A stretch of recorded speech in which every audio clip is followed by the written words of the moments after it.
Hello and thank you for joining us this morning. My name is Charlotte Bullard. I am BVNA's Education Manager and I will be chairing today's session. So this session is a collaboration between BVNA's VN Educator network and British Veterinary LGBT+. And so I'm very pleased to introduce you to today's speakers. So I'm joined today by Sam Morgan and Vicki Nielsen. So Sam qualified as a veterinary nurse in 1999, working in both general and referral practice before moving into education in 2007. Sam is currently one of 2 directors at Abbeydale Vet Nurse Training based in Monmouth in South Wales. Sam has also been involved with the BVNA, so she was BVNA president between 2015 to 2017, and she is now on our advisory board. And then Vicki qualified as an RVN in 2009 and gained experience in first opinion practice across Hertfordshire and London. Since 2013, Vicki has worked in further education as an internal quality assurer and has recently just returned to clinical practice. Vicki lives in Hertfordshire with her wife, Catherine, and their cat, Lister. So Vicki and Sam both join me today as they both work on the BVLGBT+ committee, where their goals are to provide advice, guidance and support to SVNs and RVNs, as well as to raise awareness about LGBT+ issues. So in today's session, Sam and Vicki are going to deliver a presentation which will take around about 30 minutes. We'll then end today's session with a live Q&A. Now this Q&A should be seen as a really safe space to ask any questions that you might have. So if you enter your queries using the Q&A section that's on Zoom, we'll get through as many of your queries as we can at the end. And if you would like to, you can also opt to send in any questions anonymously if you wish. And then finally, this session is being recorded, so it will be circulated both via BVNA and the VN Educator network afterwards. So now that's all my stuff done, I will now hand over to Vicki and Sam. So thank you both. Okay, well, thank you, Charlotte, and good morning, and thank you everyone for joining us for this webinar. I really do want to thank the BVNA for giving us this platform and this opportunity to present to you today. It's, you know, Vicki and I were discussing it, it's one of the first that we've certainly known of to do that. So to be, you know, one of the pilots to do this is really good. The message we want to send out today is hopefully one of information and also to show you that unfortunately issues around discrimination are still very prominent within the workplace and occasionally within education, but more importantly that we can change minds through giving information, giving key facts and knowing just what small changes can make a big difference to individuals' lives. And even if just through today and through the extension by you guys watching now and in the future, we can help just one person, that has really just made my time completely worthwhile on here. So I want to start off then with just going through and introducing the BVLGBT group, if none of you have heard of them. So this is a group that was set up around 5 years ago, which was the aim of simply just having a presence within the veterinary community. There was a gap that no one was representing the LGBT community, and they were looking for support from individuals across the profession, from vets, nurses and support staff, to promote and educate to make the lives better of the LGBT community within the veterinary team. I was first introduced personally to the BVLGBT by the founder Matt Hennessy around about 2016. When I was BVNA president, and they were marching in their first London Pride event. And certainly that was a significant event in my own calendar, both personally and for the profession that day. Since then, the group itself has grown, and we now have nearly 800 members and friends visible through our new website that's just been updated and the ever-growing social media pages. The BVLGBT group has always been supported by both BVA and BVNA and has consistently represented the community at Pride events across the UK. The group has also been involved in conversations such as at SPIVS Congress and also through producing resources such as this presentation in order to try and help inform others in the veterinary team. Its future vision is that we continue to grow and be more of a visible presence, and to promote and act as role models for any LGBT member who is struggling within the profession.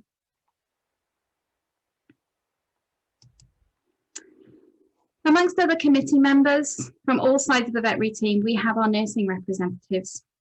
So Samantha Payne, who is unfortunately working this morning, she couldn't be with us, but I just want to introduce Samantha as well to you. So Samantha qualified in 2009, starting as a student and has experienced both first opinion, large charity practice and management positions.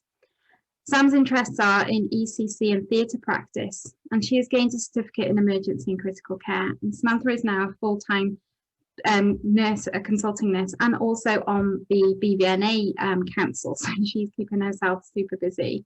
Charlotte already gave me a lovely introduction there at the start. I just want to say personally my involvement. I started with BVLGBT almost a year ago, just shy, about 10 months ago now, alongside Vicki, being the nurse representative, and the whole aim was to try and be and act as this role model to other nurses, to students, and to just be that visible presence and that voice out there. So at this point now, I'm going to hand over to Vicki, who's going to take you through some other key information and facts there for you. Thanks, Vicki. Hello, nice to meet you all. Yes, so as Charlotte introduced me, so I qualified in 2009 and I'm currently working in clinical practice.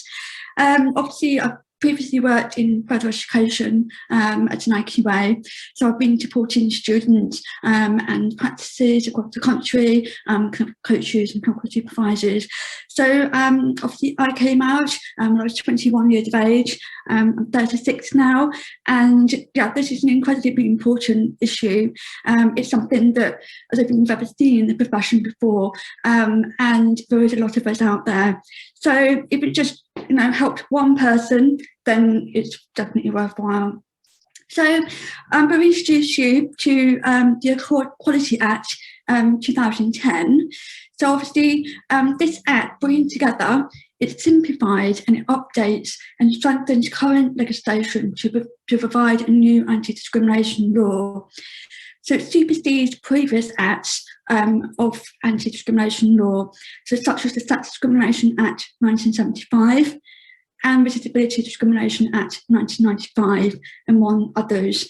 So what the Act aims to do is to protect individuals from unfair treatment, such as discrimination, and to promote a fair, more equal society. So there are 9 protected characteristics that are within this Act.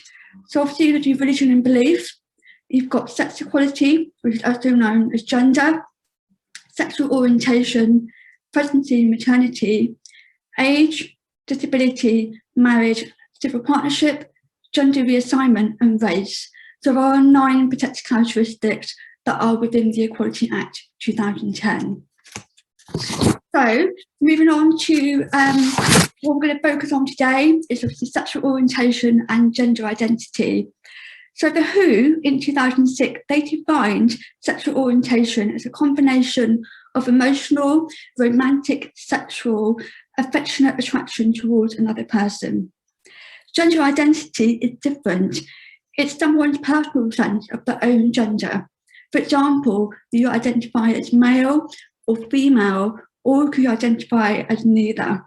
So just like people who are not transgender, transgender people may identify their sexual orientation as straight, lesbian, gay, or bisexual.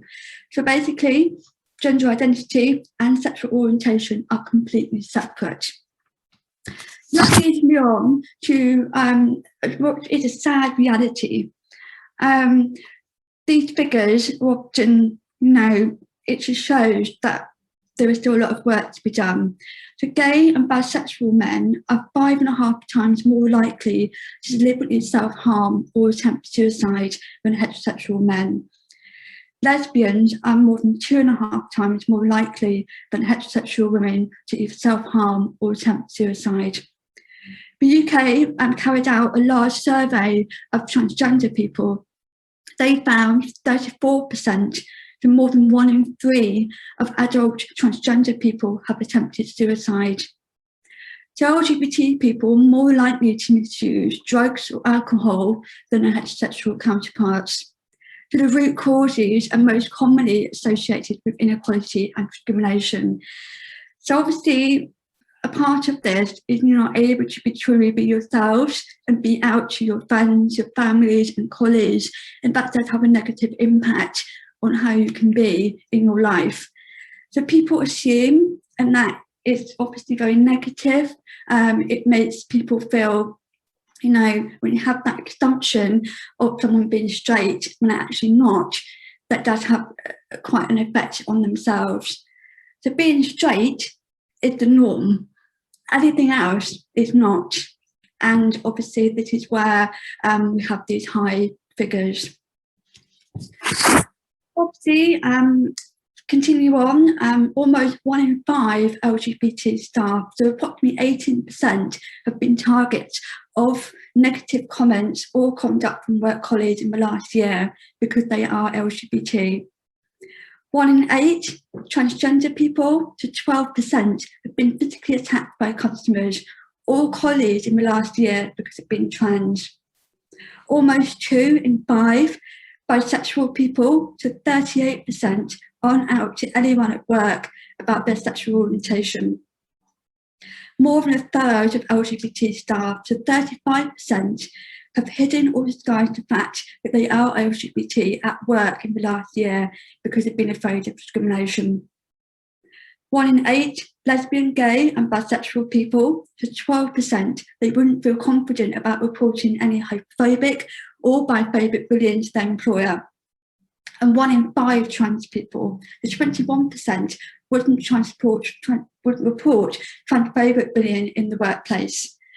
So obviously, these are a lot of numbers, but hopefully it goes, you know, as I said earlier, it goes to show you that there is a long way to go. There is a quote from one of the people we asked. Someone said, "I have not come out to anyone where I currently live or work. I would not feel comfortable or safe about coming out to any of my colleagues and feel reluctant to make friends where I live now in case they find out about my trans history." So I completely empathise with that. Obviously, when I've been in practice, speaking with clients, I have to come out basically every time and meet colleagues, or, you know, try and correct clients from assuming that I'm straight. So it's a very sad reality because it's still something that is very relevant today. So we're going to talk to you about what terms that you may come across. So the most familiar are LGBT. So the first one is L, it stands for lesbian. So it's about women who are sexually attracted to women. And some women, like myself, will refer to themselves as gay. And there are others that do prefer the term lesbian. But these are obviously not limited, and it's personal to every individual how they identify themselves. The next one is G, so that stands for gay, and men who are sexually attracted to men or women who are attracted to women. So more commonly used when referring to men, gay does apply to women as well. So B, it stands for bisexual, so people who are sexually attracted to people who are either men or women. And T stands for trans or transgender, is someone whose gender identity or gender expression is different from the gender they were assigned at birth. Going to more terms, so the next one obviously is heterosexual, so it stands for straight, so people who are attracted to people of opposite sex. Queer, so this is a term that some people use who aren't straight. And obviously there's older people that might find this word quite offensive, because this was a term that was used to insult LGBT people a few years ago. However, more recently, this has been a term that has been reclaimed, and a lot of people use it because they don't like other labels. So this is something that has become more commonly used today and isn't so offensive. Next one is pansexual. As you know, pan, and it's people who are sexually attracted to people of any gender or people that are non-binary, so they're not bind to one particular gender. So this could be someone who says they don't think gender is important in their attraction to other people. Asexual, so it's people who are not sexually attracted to others, but that could be romantically, and some asexual people may find they don't want to date or be in relationship with other people because I don't feel that attraction to them. And again, asexual, there are more people coming out saying that are asexual. That is becoming more common nowadays as well. So next one is gender reassignment. So this is a process whereby a person's physical sexual characteristics are changed by means of surgery or hormonal treatment. And this is to reassign the gender given at birth. So cisgender, so this is the term I identify with, and it's someone whose gender identity or gender expression matches the gender they were assigned at birth. Transsexual, this is a term that isn't really used very commonly nowadays. It's mainly used by clinicians to refer to someone that's had surgery as part of their transition. They either had top surgery, which means having their breasts removed, or bottom surgery, and that is something that's used normally medically. Cross-dresser, so cross-dressing is an act of wearing items of clothing that's normally associated with the opposite sex within a particular society. So often drag queens, they are very, very obviously watch RuPaul, and that's kind of what that is about. Transitioning, so and transition. So if someone doesn't identify the gender identity they were assigned at birth, then they may choose to transition, and this is a term that you will hear as part of that. So moving on, intersex. This is a term that is used to describe a person that is born with a reproductive or sexual anatomy that doesn't fit the typical definition of either male or female. So in practice, I've come across this once, and they had testicles embedded, and it was also both in uterus as well. So this is something that's very rare, but I have come across that before in practice. I'm sure some of you may have as well. Also, non-binary, or genderqueer or gender fluid. So someone doesn't feel they're either male or female. So they may feel a combination of the two, or at times be one or the other, or none at all. They don't identify with any particular gender. So the pronouns, so words that we use to refer to someone, like he, she, they, them, making assumptions about how to refer to someone can cause offence. So it's important to ask them in a sensitive manner if you are unsure about how they identify. You may know the singer, Sam Smith. He recently came out and he preferred them or they rather than he or him. So that's just one of those celebrities that has come out recently. So yeah, it's just making sure that if you're not sure, just ask. And that's really important rather than making an assumption. So I'll pass over back to Sam to move on to the next slide. Thanks, Vicki.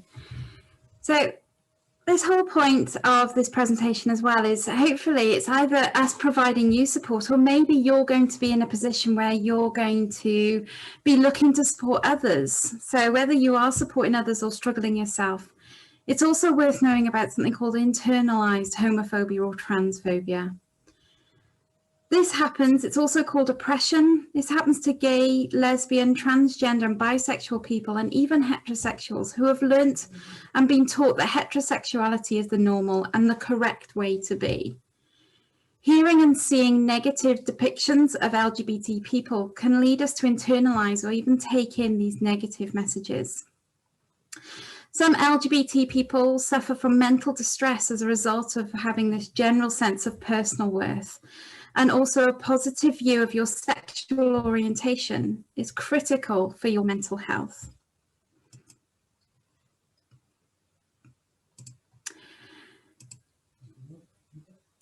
Many lesbian, transgender or gay and bisexual people may have hidden their sexual orientation for a long time. Internalized homophobia manifests itself in a variety of ways that can be linked to mental health. Fear of discovery, where a person may try and hide their sexual orientation from work, family or friends or work colleagues, etc., by passing as straight. And this may also pass to protect others, either pretending that the partner that they live with at home is just good friends.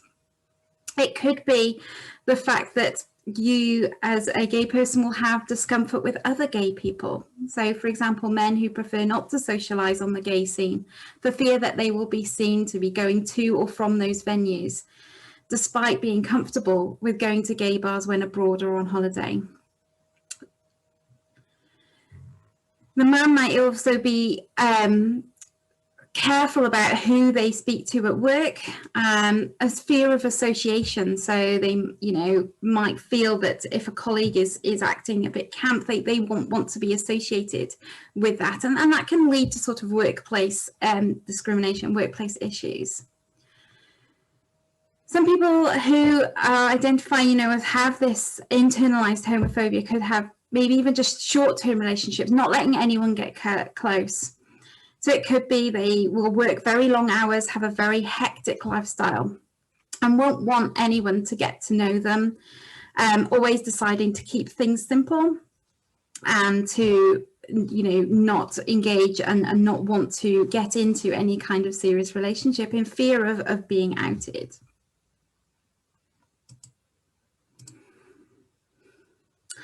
So internalized homophobia and oppression can have a huge impact on mental health, as well as influence thoughts, feelings, and behaviours. So certainly personally, during my student years and even through my 20s, I was very careful who I would be friends with. And I felt, looking back at that time, I can see how people saw me. They saw me as very distant, very aloof. They thought I was probably better than what I am because I simply just didn't want to engage with people. It wasn't that I wasn't interested in people. I actually did want to get to know people. But what I had a fear of was getting into personal conversations, not because I didn't want to hear about people, but I felt if I asked people questions, they would then want to ask me questions. And I wouldn't want to lie, but I wouldn't also want to tell the truth. I do regret that I wasn't brave enough now, that I regret that I didn't trust in some people. And in fact, now once I came out after I was 30, it did take me that long, that some of those friends were still friends. Unfortunately, some people did prove themselves what I imagined was right. But it took me that time and that maturity and that trust in myself and in my own understanding to know that that was, their opinion, and it shouldn't harm me and it shouldn't affect me. And it was mainly, sort of my own internal struggle that I could deal with. And this could be potentially a reason why a student or even a colleague within workplace, within college or university is finding life really difficult, doesn't seem to want to engage, doesn't seem to want to get involved. And it will take a lot of trust and openness for you to be able to signpost them, support them, and help them with that. So never feel it, they won't want to tell you anything. It is their own struggle, and you just need to have that time. Trust takes that time to build up, for them to be able maybe to help and you to be able to reach out to them. So unfortunately, it's been fairly, a negative picture this last 20 minutes that we've painted in that. But what can we do? What can we do moving forward? Certainly treating with learners with dignity and respect is the heart of any good education provision, and also the heart of, just being simply a good colleague at work. So many lesbian, gay and bisexual people report they are assumed to be heterosexual by staff, which does impact on the interactions with staff, students and colleagues. And we heard Vicki describe that, and I certainly have many examples of that similar situation. Also, many trans people are misgendered or met with an awkward lack of an awareness. So under the Equality Act 2010, employers have a responsibility to protect their workers from any form of harassment, discrimination and bullying in the workplace. However, we know the workplace discrimination is still a major concern. And it may be just as things like what's called, sort of microbullying or unconscious biasness. So that's a social stereotype about certain groups of people that individuals form outside of their own conscious awareness.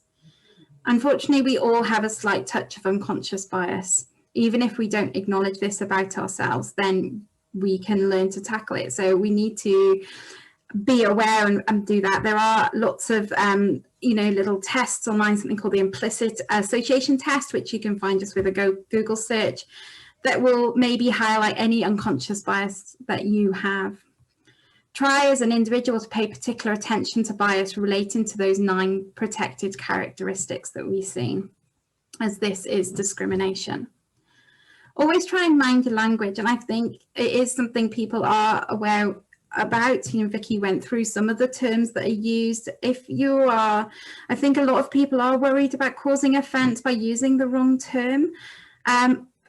Always remember it's the tone of voice that those terms are sometimes used in. If you're very genuine and you're trying to really try and tread carefully and use the right term, no one should take offence from that.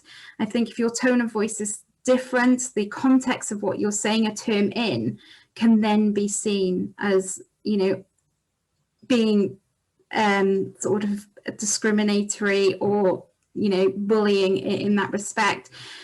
If you're you've got that open relationship with your student, with your colleague, simply just ask what terms they prefer and how they're more than, most people are comfortable with saying that. What else can be done then? We can develop very visible campaigns to tackle any sort of bullying. Obviously related to this talk, it would be homophobic, biphobic, and transphobic bullying. But really, there's that whole thing, isn't there? Be kind. It's anything that should be done. Organisations should ensure that bullying harassment policies not only exist, but take a zero tolerance approach. So it's all very well and good to have policies that are put in place, but unless they're followed through and you have that case and actually something is done, it is just a tokenism that you have that policy in there if you're not going to follow through on that. So be very clear that this will be a zero tolerance approach to that, and that you have good routes to report anything, whether it's your student going out on placement and having trouble within that work placement. They've got an approach that they can report that back to the college or the university. Is it the case that within the workplace are there, people that they can report issues to, and that's done, quite freely. So have a look at things like complaints procedures and communication, and make sure that these complaints will be taken seriously. Think about sort of admission and registration paperwork to include relevant and appropriate options for learners for gender identity. Something that we've done personally at my own training provider is we have a learner profile that's done. The learners does this by themselves, not overlooked by anyone else. And we have dropped the use of using titles like Mr., Miss, Mrs. Because it's not needed. But we also ask about the preferred pronoun that the student would like to be used through that program, and we make sure that pronoun is then communicated. But we also have a little tick boxes if they're happy for us to share that pronoun outside. So hopefully we are creating this sort of sense of trust and an ability to speak up and be able to be referred to themselves as how they want to. There's lots of programs that run. So Stonewall, if anyone's not heard of those before, it's a massive organisation, their Diversity Champions programme. And you can think about sort of the Workplace Equality Index to develop more support and inclusive working environments. And there's lots of initiatives that are going on, and it's simply just finding other pieces of information and sources and resources that you can use. So equality isn't just about implementing procedures to stop discrimination. That's kind of the easy bit. Okay, we need to also ensure we have actively promoting equality and inclusion to ensure people are free to focus on what matters most, making our company the best it can be. Sort of a little bit of good news that I read in The Independent recently is actually the Generation Z, so the under 25s that are coming through, are now actually twice as likely as the older generations to challenge the norms and promote inclusion.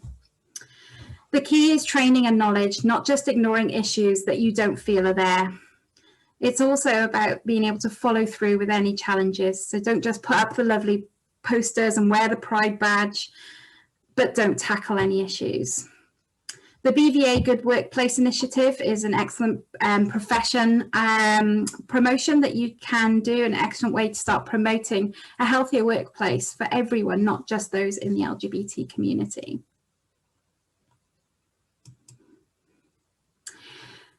And anyone at any level can be a role model. It's not easy. It does take a little bit of bravery to put yourself out there and do that. I was a very early role model. You can see Vicki's one of the nice newer, shinier ones that we have. But BVLGBT, we're championing the importance of having visible, diverse role models throughout the veterinary team. And that's who people that can be inspired by. It's also important for us to celebrate those who go out of their way to act as role models and to recognise the positive impact they have made on individuals, the wider profession, and beyond, in encouraging people to engage. So these are some of our RVN role models that BVLGBT has championed in recent times. So hopefully that's ended on a nice sort of positive note there for you, and just some small things that you can start maybe thinking about and putting in place. But, you know, refer to the BVLGBT website for any other information that you have from there. And sort of that point then I will sort of open up and ask if anyone has any questions, really. Perfect. Thank you so much, Sam and Vicki, for that. It was such an eye-opening presentation. And thank you both so much also for being so open and honest with your experiences. It's, you know, it's a really admirable, really inspirational thing to do. So thank you so much. I'm so pleased to have been able to give you this space to be able to sort of raise awareness of some of these issues. So as Sam says, we will be inviting questions. So if you have any questions at all, please feel free to pop these into the Q&A or the chat box. I've just got some questions that we can get started with. So from the perspective of this session, really, so one of the questions is, I work in a college and we're really keen to promote LGBT plus issues and support. Where can I get resources from? Yeah, so Vicki, do you want to start with this, because you're kind of a good champion of good resources and where to find them? Yes, so obviously I was the equality and diversity champion for the college that I worked at, and basically lots of resources online. Stonewall is a fantastic website where you can get so many different resources. It's definitely worthwhile looking at the equality and diversity calendar throughout the year, obviously promoting different relevant issues. Obviously, Stonewall is a fantastic place where you can download posters and get all the resources you need to be able to promote LGBT issues and things like that. So definitely that's a good starting point to go there. Yeah, certainly from my own experience, we use social media quite a lot. Again, going through the calendar and seeing, you know, that just the other day it was Lesbian Visibility day that we could then promote, and BVLGBT, you know, put a post up from that. So even if you just watch their social media page and share that amongst your own, you know, sort of workplace or college or university, if you can do, it's just about highlighting in some of these issues that people don't know are still there. Thank you both. We've had a question come through. So this is, I have a question on people's perception of drag queens. Do people see these as cross-dressers? I feel it would be an art form and would not categorise drag queens as cross-dressers. I would be worried offending someone with using the term cross-dresser. Yeah, go on, Vicki. I think, you know, some people would say for cross-dressers. I think drag queen is definitely an art form. My brother, he's dressed up as a drag queen and did lots of cross-dressing. Yeah, I think really it depends on how people address it. Really, I think cross-dressing isn't really an offensive term as such, but you know how Sam feels about it. Yeah, certainly, and again, it goes back to people do worry about, oh my God, am I going to use the correct term? And it's that whole thing of, I don't want to use the wrong term and offend someone, so I won't say anything at all. And actually, that can be worse. And so, you know, if you have that open relationship, there's a little bit of trust there. just ask, you know, oh, how would I, you know, use that term? What's the correct term to use? And then you're comfortable and off you're going. I think it's really similar as well, isn't it? If someone's experienced bereavement, some people don't know what to say to someone, so they don't say anything at all. And then sometimes that's worse. As you know, you can just be honest. And it is very much the tone of how you're asking, how you're using those phrases. It just sets it. You know, anything can be used in a horrible way and sound awful. You can use any word with the wrong tone to make it sound horrible. And I think don't be afraid with that. If you're genuinely seeking to try and do the right thing, I would hope most people would pick up on that and know you're doing that. Yeah, I definitely. There are men that do dress up because they want to, to dress up as a woman. It doesn't mean to say that they are transitioning at all, or they're still attracted to the opposite sex. So there are. Everyone's individual. And you have drag queens, and you just have people that just want to dress up as a woman and things like that. So. Yeah, I think it's an individual experience. Great, thank you both. I think that's the thing, is it's kind of opening up these conversations, isn't it, and allowing space to talk about it. I think there's so many times, like you say, or like you were saying, Sam, that people are so worried about saying the wrong thing, and actually all it takes is an open conversation and being willing to listen. And sometimes that can resolve some of these issues. Absolutely. Absolutely. I've had many heart-to-hearts with my business partner, late at night. So we're still in the office, and we just have this open chat, because we just, finding out, it's just like anything, isn't it? Finding out just a little bit more of something you don't know about. And now, you feel that safe space then to ask the questions, and you in turn gain a little bit of knowledge. And that makes, me feel like, oh wow, someone really does want to know me, and they're not being nosy, they're actually wanting to know me to get on and work together. I think that's the thing as well, like if your worry from the outset is that you're worried about offending someone, clearly your intention is in the right place anyway. If you're wanting to kind of make sure that you don't say the wrong thing, and it's just bridging that gap that we can sometimes have at the moment in that communication. Definitely. Thank you both. That was really insightful answers to that question. Just coming back to some of the other questions that we've had. So if someone is struggling with anxiety about the thought of coming out, and I thought that was really interesting actually, Vicki, with your comment earlier in terms of you can come out effectively several times a day, every time you need to have those conversations after someone has made an incorrect assumption. So if someone has got anxiety about the thought of coming out, where can they seek help and advice? Yep, so I've popped a couple of helplines up there. So we have our own profession one, so VetLife.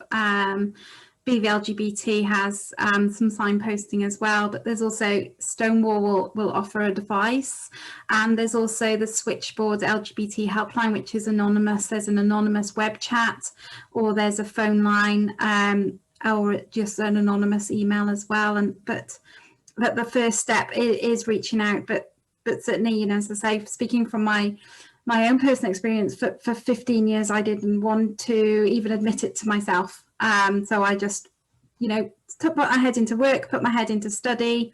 That was my life. And, it took a long time for me to go through that process of, right, okay, now I need to start telling people. And as Vicki's experience is, you do want to just get it all out at once and maybe have a tattoo on your forehead.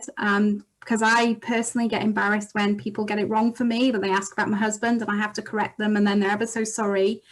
I'm embarrassed for them. I'm like, oh no, don't be worried. No, it's fine. And I'm like, oh gosh, why do I have to keep putting myself that all the time? But yes, it is. And I say people don't do it nastily. It's just that first assumption that everyone is straight, especially if you don't stereotypically look like a lesbian. And Vicki, have you got any other helplines or things that you know of that I haven't added on?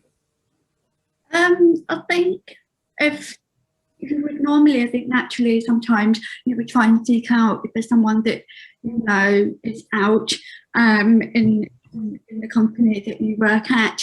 You could try and go to them. You could go to the safeguarding for support through your college provider. There's always that if you are a student, university, and you have to go to if your company has that employee program, that they offer support and guidance from there as well. Because obviously if you are struggling to come out at home as well, and that really does impact on you and on your performance at work. It really did with me. I know I was very scared about coming out, and obviously that did impact on my performance at work, because I was so worried about being so closed up and having, and I was suffering from depression, stuff like that. I was a bit like, oh God, what's happening to me? And it was the fact that I wasn't able to truly be myself. So I'd be definitely for someone that you feel you can confide in, your coach or your head nurse, or your manager. If you feel you can go to them, and they should always be a safe place for you to go and speak to. There's always someone in every practice that you work at, someone that you can go to, that you can confide in, and definitely, Sam saying, yeah, I come out pretty much every day, and I'm deaf as well, so I always get apologies left, right and centre, and there's nothing to apologise about, but yeah, it's just trying to change people's mindsets and think, we've got that power to change things. That's great, thank you both. They were, really helpful answers to that, thank you. Do keep your questions coming in if anyone has any questions they'd like to add. I've got another one here which I can imagine happens more commonly than we'd like to hope. So I'm being subjected to some rude comments by colleagues. It's all done very quietly, but it's really starting to worry me, and I'm not sure who to speak to about this. So what advice would you give to this person?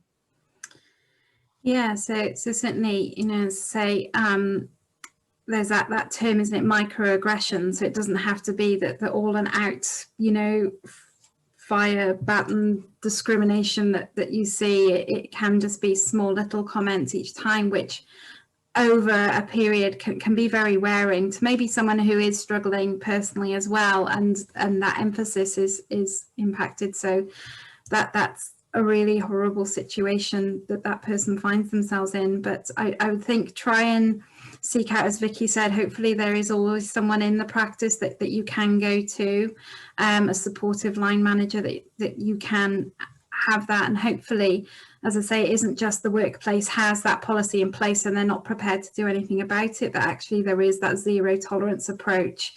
And it may even be, something along the lines of, the whole workplace needs to have just a little bit of training on appropriate terms, appropriate language, to make everyone a little bit more understanding. Maybe the aggression is coming from unknown, or a fear of the unknown, and is that in place, or have that be, as a practice, be brave enough to have that, sort of, there are consequences to treating people unfairly. We probably hopefully wouldn't put up with racist remarks, so why are we putting up with homophobic, transphobic remarks in that workplace? And again, Vicki, do you have anything to add to that person? Yeah, so I mean, I think to definitely record what kind of comments and when they happened, why. So go to a manager or to your HR department, and speak with them, confide in them, explain what's happening, because if it continues and you're constantly feeling kind of sidelined and you feel kind of becoming withdrawn as a result of this, it does impact on your mental health, and it's something that should never be tolerated. So please speak to your manager in HR department and give them what's happened, and they can take that further and help you. That's great. Thank you, both of you. I think that pretty much draws today to a close, but I just wanted to say again a really big thank you both to Sam and Vicki for your time this morning and for being so open, being so honest. I think, you know, you should be really proud of the work that you're doing. It can't be easy to lay yourselves bare in front of, you know, the entire sort of veterinary profession essentially, and standing up for what's right. So yeah, I'm so grateful both of you for your time today. Thank you also everyone for joining us. Just as a reminder, the recording of today's session will be available on the BVNA website shortly after this session closes. Please do share this around with anyone that you feel perhaps needs support, or if you're looking at raising awareness within your own institutions, then again, please do feel free to share this with your colleagues as well. On a slightly separate note, if you'd like to receive more information about the BVNA VN Educator network itself, then please do pop over to our website. There's some information on there about how to get involved and how to get in touch with me to discuss that as well. So again, thank you so much, Sam and Vicki. I'm so grateful to, you know, be able to give you this space as well and to start raising awareness of some of these really important issues. Hopefully it will be a collaboration that will continue in future as well. So there'll be bits and bobs that we can share through BVNA in the future too. So thank you so much. Brilliant. Thank you very much, Charlotte. No problem, no problem. So thank you again everyone for joining us, and I will see you at hopefully another educator meeting at some point in the future. So take care, bye for now.